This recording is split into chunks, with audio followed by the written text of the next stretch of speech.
ഉടനെ ഇറക്കും, ഉടനെ ഇറക്കും. 2 ഉള്ളൂ, 4 കോടി. അത്തരം ബസ്സുകൾ കണ്ടമാനം വാങ്ങിക്കുന്നത് നമ്മുടെ പോളിസി അല്ല, പക്ഷെ വാങ്ങിയത് നമ്മൾ ഉപയോഗിക്കും.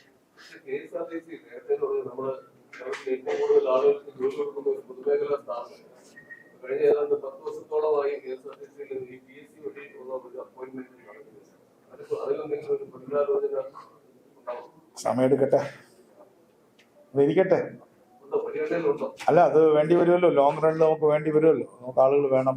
പിന്നെ താൽക്കാലിക ഡ്രൈവർമാരെയൊക്കെ വെച്ച് ഓടിക്കുമ്പോൾ അവരും ഇപ്പൊ ഞാൻ ഗവേഷണ പ്രബന്ധങ്ങൾ കണ്ടു. ഈ ഡ്രൈവർമാരുടെ മാനസികാവസ്ഥയെക്കുറിച്ച് ആളുകൾ വലിയ റിസർച്ച് ചെയ്തുകൊണ്ടിരിക്കുകയാണ്, അവരുടെ ടെൻഷനും അവരുടെ വരുമാനമില്ലായ്മയൊക്കെ വെച്ച്. അതുകൊണ്ട് ഡ്രൈവർമാർ കഴിയുന്നത് ഇപ്പൊ ലോങ് റൂട്ടിൽ ഓടുന്നവരൊക്കെ പെർമനന്റ് ആക്കണം എന്നുള്ളൊരു പൊതു നിർദ്ദേശം കൊടുത്തിട്ടുണ്ട്. എല്ലാം പറ്റില്ല. അതൊക്കെ സ്വിഫ്റ്റ് ഒക്കെ ഒന്നും ഇപ്പൊ എടുത്തിട്ടില്ല, എന്തായാലും ഞാൻ ഒരു അനൗൺസ്മെന്റ് കൂടെ പറയാൻ നിങ്ങൾ കൊടുത്തതാണ്. നമ്മുടെ പ്രിയദർശിനിയുമായി ബന്ധപ്പെട്ട് അന്ന് ഞാനത് അനൗൺസ് ചെയ്തുകൊണ്ട് ഞാൻ അവിടെ പറയുന്നില്ല. അത് ആ കമ്മിറ്റി പ്രവർത്തനം തുടങ്ങി. കെ പത്മകുമാർ കമ്മിറ്റി പ്രവർത്തനം ആരംഭിച്ചു. അതിൻ്റെ ആദ്യത്തെ സിറ്റിംഗ് കഴിഞ്ഞു. അവര് ഹിയറിംഗ് വെക്കുന്നുണ്ട്. ആ കമ്മിറ്റി എന്തായാലും 1 മാസം 1.5 മാസം കൊണ്ട് അതിന്റെ റിപ്പോർട്ടുകൾ തരുന്നതായി. ആദ്യത്തെ യോഗം കഴിഞ്ഞു.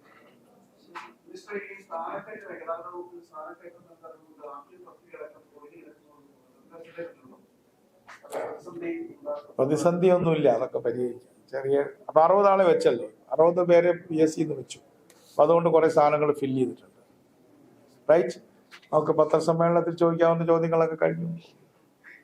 അപ്പോൾ ഒരിക്കൽ കൂടി ഞാൻ അവസാനിപ്പിക്കുന്നതിന് മുമ്പായിട്ട് എല്ലാവർക്കും നന്ദി. ഇനിയും ഞങ്ങളുടെ വകുപ്പിനെയും നമ്മുടെ പ്രിയദർശിനിയെയും എല്ലാം സഹായിക്കണം. വിമർശനങ്ങളും ആവാം, വിമർശനങ്ങളോട് യാതൊരു അസഹിഷ്ണുതയില്ല. ചിലർ നന്നായി വിമർശിച്ചിട്ടുണ്ട്. ആ വിമർശിച്ചവരോടോ വിമർശനങ്ങളോടോ യാതൊരു അസഹിഷ്ണുതയില്ല. ക്രിട്ടിക്കലായിട്ട് തന്നെ നിങ്ങൾ അതിനെ ഇവാലുവേറ്റ് ചെയ്തോളൂ. നമുക്ക് അവസാനിപ്പിക്കാം. അത് ഞാൻ പറഞ്ഞല്ലോ, മോഡിഫിക്കേഷന്റെ കാര്യം അത് പറയാം.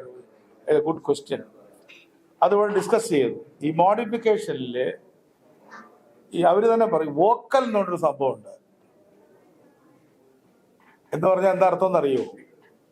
വലിയ സ്പീക്കറുകൾ പുറത്തേക്ക് കേൾപ്പിച്ചിട്ട്, ഒരു കുട്ടി മരിച്ചുപോയി, വണ്ടിയിൽ പാട്ട് വെച്ച് പുറത്തു നിന്ന് നൃത്തം ചെയ്ത് ആ വണ്ടി സ്റ്റാർട്ടായി അല്ലേ? ഒരു കാര്യം ഞാൻ കർശനമായിട്ട് പറയാം, ഈ ഗവൺമെന്റ് പൊതുവിൽ വളരെ പെർമിറ്റിംഗ് ഗവൺമെന്റാണ്, അല്ല അനുവദിക്കുന്ന ഗവൺമെന്റാണ്. ലിമിറ്റ് ചെയ്ത് പോവല്ല. പക്ഷേ നമ്മൾ കൊടുക്കുന്ന പെർമിഷൻസ്, നമ്മൾ കൊടുക്കുന്ന മൃദുഭാവത്തിലുള്ള അനുവാദങ്ങൾ ദുരുപയോഗപ്പെടുത്തുകയും ദുരന്തങ്ങളിലേക്ക് നീങ്ങുകയും ചെയ്താൽ കർശനമായ നടപടികളുണ്ടാവും. വാഹനം കണ്ടുകെട്ടും.